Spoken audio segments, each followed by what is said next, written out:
Hello viewers, welcome to my YouTube channel English Academy। आज हम बात करेंगे क्लास 10th के अंग्रेजी टेक्स्ट बुक पैनोरमा पार्ट 2 के चैप्टर 1 पर, जिसका नाम है द पेस फॉर लिविंग यानी जीने के लिए रफ्तार, जिसे लिखा है आर.सी. हचिंसन ने। आर.सी. हचिंसन का पूरा नाम है रे कोरिटन हचिंसन, जिनका जन्म 23 जनवरी 1907 को हुआ था तथा उनका देहावसान यानी मृत्यु 3 जुलाई 1975 को हुआ था। RC. Hutchinson was a British novelist, यानी आर.सी. हचिंसन एक ब्रिटिश उपन्यासकार थे। यहाँ ब्रिटिश का जो आप देख रहे हैं, ब्रिटिश का अर्थ हुआ जो लोग ब्रिटेन के निवासी होते हैं उन्हें ब्रिटिश कहा जाता है। जैसे अपने भारत का जो निवासी है तो हम हिंदी में कहते हैं भारतीय, या जब इंडिया शब्द का प्रयोग करते हैं तो कहते हैं इंडिया का निवासी है तो इंडियन। उसी तरह अमेरिका का है तो अमेरिकन। उसी तरह यहाँ ये ब्रिटेन के निवासी हैं तो यहाँ कहते हैं ब्रिटिश। नॉवेलिस्ट का अर्थ हुआ उपन्यासकार, यानी जो लोग नॉवेल लिखते हैं यानी उपन्यास लिखते हैं उसे उपन्यासकार कहते हैं। He exhibits an exceptional flair for touching the sensitive issues of the contemporary society with all its contradictions and paradoxes, यानी वह अपने सभी अंतर विरोधों और विरोधाभास के साथ समकालीन समाज के संवेदनशील मुद्दों को छूने के लिए एक असाधारण स्वभाव प्रदर्शित करते हैं। यहाँ एक शब्द है पैराडॉक्सिस। पैराडॉक्सिस का अर्थ हुआ विरोधाभास का, जिसका अर्थ है जब एक ही चीज के कई चरित्र हो और जो एक दूसरे के विपरीत हो, एक ही चरित्र के हो और दोनों एक दूसरे के विपरीत हो, ऐसे को कहा जाता है विरोधाभास, यानी आप पैराडॉक्सिस कर सकते हैं। In the Pace for Living, R.C. Hutchinson captures the agony of modern man. He brings out how the fast movement of men, things, and objects hurts the normal rhythm and exerts undue pressure on men, women, and children. R.C. Hutchinson Pace for Living में दिखाना चाहते हैं क्या कि आज के आधुनिक मानव की जो वेदना है, जो व्यथा है, उसे वो दिखाना चाहते हैं कि आज जो तेज तर्रार जिंदगी हमारी है उसमें हम बहुत आगे तो बढ़े हैं, कई बातों में आगे बढ़े हैं, लेकिन हमारी जिंदगी में दबाव भी बहुत अधिक बढ़ गया है। हम चिंता और निराशा के शिकार होने लगे हैं। यहाँ कहता है कि he brings out how the fast movement of men, things and objects hurts the normal rhythm, यानी जो सामान्य लय ताल है, and exerts undue pressure, undue pressure का असाधारण दबाव जो है on men, women and children. वो कैसे पूरी बात की जाए तो उन्होंने यहाँ एक इस जगह लेखक ने आधुनिक समाज के रफ्तार पर टिप्पणी की है। उन्होंने इस बात को विस्तृत रूप दिया है कि आज के ज़माने में तेज तर्रार जिंदगी जीने से हम कई बातों में आगे तो बढ़े हैं, लेकिन हमारी जिंदगी में दबाव बहुत अधिक बढ़ गया है। हम चिंता और निराशा के शिकार होने लगे हैं। लेखक यहाँ इस बात की चर्चा करते हैं और पाठ में आगे भी वो चर्चा करते हैं कि कैसे स्पीड पे बात की जाए, स्पीड कैसे अच्छा है, स्पीड कैसे बुरा है। कुल मिला के लेखक ने यहाँ बात जो है वो एक मजाकिया ढंग में प्रस्तुत करने का प्रयास किया है इस पूरे पाठ में। और यह पाठ एक सटायर है। सटायर यानी हास्य व्यंग का उदाहरण है, जहाँ गंभीर बात को हंसाकर समझाया जा सके। यहाँ कुछ कठिन शब्द हैं जिसे आप देख लेंगे और अपने नोटबुक पे नोट भी कर लेंगे, जैसे नॉवेलिस्ट यानी उपन्यासकार, एग्जिबिट्स यानी प्रदर्शन, एक्सेप्शनल यानी असाधारण, फ्लेयर मीन्स स्वभाव, कंटेम्पररी मीन्स समकालीन, कंट्राडिक्शन मीन्स अंतर्विरोध, पैराडॉक्सिस का मतलब विरोधाभास, एगोनी का मतलब वेदना या व्यथा, हर्ट्स का मतलब पीड़ा।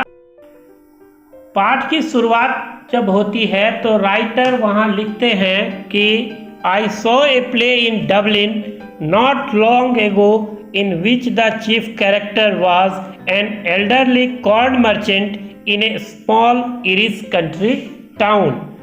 यहाँ लेखक कहते हैं कि I saw a play in Dublin not long ago in which the chief character was an elderly corn merchant in a small Irish country town।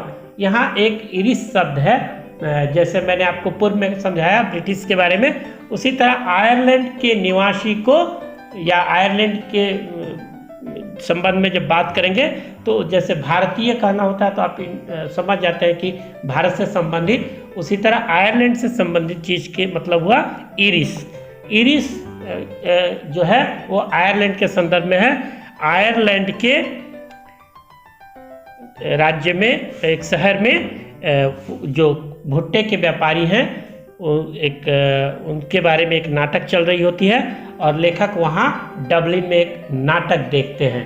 इसी से पाठ की शुरुआत होती है। आइए कुछ परिचय उसके बारे में जानते हैं कि उसमें उस नाटक में कौन कौन किरदार हैं। तो उस नाटक में पहला किरदार है एक कॉर्न मर्चेंट यानी एक भुट्टे का व्यापारी। उसका चरित्र यहाँ है कि a man of many anxieties his heart was dicky, यानी वो बहुत सारी चिंताओं से घिरा हुआ आदमी था और उसका हृदय कमजोर था। डिकी का मीन्स कमजोर होता है। और एक उसकी पत्नी है दूसरी किरदार, जिसे एक बहुत ही इच्छा है कि वो छुट्टियों के दिन 10 पाउंड खर्च करे। पाउंड का अर्थ होता है वहाँ की मुद्रा है, उसके बारे में जिसकी आगे हम चर्चा करेंगे। यानी वो जो भुट्टे का व्यवसायी है, व्यापारी है, उसकी पत्नी जो है वो खूब खर्च करने वाली है और वो चाहती है, उसकी बहुत इच्छाएं रहती हैं कि वो छुट्टियों के दिन 10 पाउंड खर्च करे। आपको 10 पाउंड थोड़ा छोटा लग रहा होगा, लेकिन जब लेखक ने इसको लिखा है उस समय 10 पाउंड की कीमत बहुत ज़्यादा होती थी। और एक और किरदार है वहाँ, वो है कॉर्न मर्चेंट्स नेफ्यू। नेफ्यू का मतलब भतीजा, जो चीटिंग करता है। वो चीट करता है किससे? तो कॉर्न मर्चेंट से। यानी उस नाटक में 3 किरदार हैं, एक कॉर्न मर्चेंट यानी भुट्टे का व्यापारी, उसकी पत्नी और एक उसका भतीजा। भुट्टे का जो व्यवसायी है वह बहुत सारी चिंताओं से घिरा हुआ है और कमजोर हृदय का आदमी है। डिकी का अर्थ हुआ कमजोर। दूसरा है कॉर्न मर्चेंट्स की पत्नी, जो पैसों को खर्च करने की बहुत इच्छाएं रखती है कि छुट्टियों के दिन पैसों को खर्च करे। वो भी कितना? तो 10 पाउंड्स। तो 10 पाउंड्स एक बड़ी रकम होती है उस समय के संदर्भ में यदि देखें जब लेखक ने इस पाठ को लिखा है। तीसरा है कॉर्न मर्चेंट्स नेफ्यू, जो चीटिंग द कॉर्न मर्चेंट यानी जो भुट्टे के व्यापारी को ठगता है, उससे धोखेबाजी करता है। यहाँ कुछ कठिन शब्द हैं जिसको देख लेंगे, जैसे एक एनेक्साइटीज यानी चिंता, दूसरा है डिकी, डिकी का अर्थ हुआ कमजोर, तीसरा है नोशन यानी इच्छा, उसके बाद है स्पेंडिंग, स्पेंडिंग का अर्थ हुआ खर्च करना, इसके बाद है चीटिंग, चीटिंग का मतलब है धोखेबाजी करना। ये जो वर्ड मीनिंग्स आपको नीचे दिए गए हैं, आप वीडियो देखने के दौरान इसको मत नोट करें, आप बाद में भी इसको नोट डाउन कर सकते हैं और इसे ज़रूर एक बार लिख के याद कर लें और तब पाठ को दोबारा पढ़ें, जिससे पाठ को समझने में आसानी होगी। आप वहाँ चिंतित हो रहे होंगे कि वो कैसा वहाँ साइन था, तो वो साइन था पाउंड का। पाउंड आयरलैंड और ब्रिटेन तथा अन्य कुछ देशों की मुद्रा को कहते हैं। जो अपने यहाँ साधारण में आप समझे, मुद्रा बने पैसे के का नाम है वो। वैसे ही एक और साइन आपको कहीं कहीं मिल सकता है जिसको कहते हैं डॉलर, जो अमेरिका, ऑस्ट्रेलिया, कनाडा एवं अन्य कुछ देशों की मुद्रा है। जैसे अपने भारत की मुद्रा है, उसको भी देख लीजिए। जैसे ये साइन मिलता है तो आप समझ जाते हैं कि ये रुपये का यानी रुपया का साइन है और ये भारत की मुद्रा है। उसके सामने जो अंकित राशि होती है तो आप समझ जाते हैं कि इतने रुपए की ये मुद्रा है, करेंसी है। ठीक है, आगे देखते हैं। यहाँ फिर कहता है उस नाटक में कि altogether the pace of life was getting too much for him and in a moment of despair he uttered a great cry from the heart। और वो जब इस तरह की बातों को देखता है तो उसको लगता है कि कितनी व्यथा है, पीड़ा है, और वो वहाँ बहुत ही निराशा में, अटर्ड का मीन्स वो डिस्पेयर का मीन्स निराशा में, अटर्ड का मीन्स कि वो जैसे हृदय की गहराई से कोई चिल्ला के रोता हो, वैसे कहता है great cry from the heart, एकदम दिल। Tell me there is an aeroplane now that goes at 1000 miles an hour, now that's too fast. यहाँ उसका अर्थ है कि वो मुझे कहते हैं कि एक हवाई जहाज है जो 1000 मील प्रति घंटे की स्पीड से चलती है। क्या ये अधिक नहीं है, अधिक तेज नहीं है? और इन्हीं सब चीज़ों के प्रति लेखक इस पे आगे बात बढ़ाते हैं।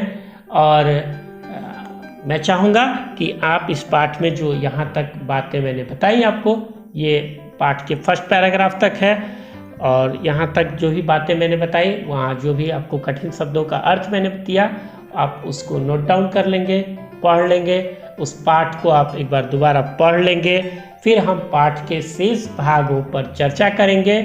और उम्मीद है कि आप मैं एक और चीज़ चाहूँगा क्लास 10th के बच्चों से कि वो जो फर्स्ट पैराग्राफ है उसको आप एक बार लिखने का भी प्रयास करें, और उस दौरान यदि आपको कोई कठिन शब्द और लगता है या कोई सवाल लगता है तो आप कमेंट बॉक्स में कमेंट कर सकते हैं, हम आपको उसका जवाब दे देंगे। और अगले वीडियो में मिलते हैं पाठ के शेष भागों के साथ। Thanks for watching. Please like, share, comment and subscribe. Thanks again.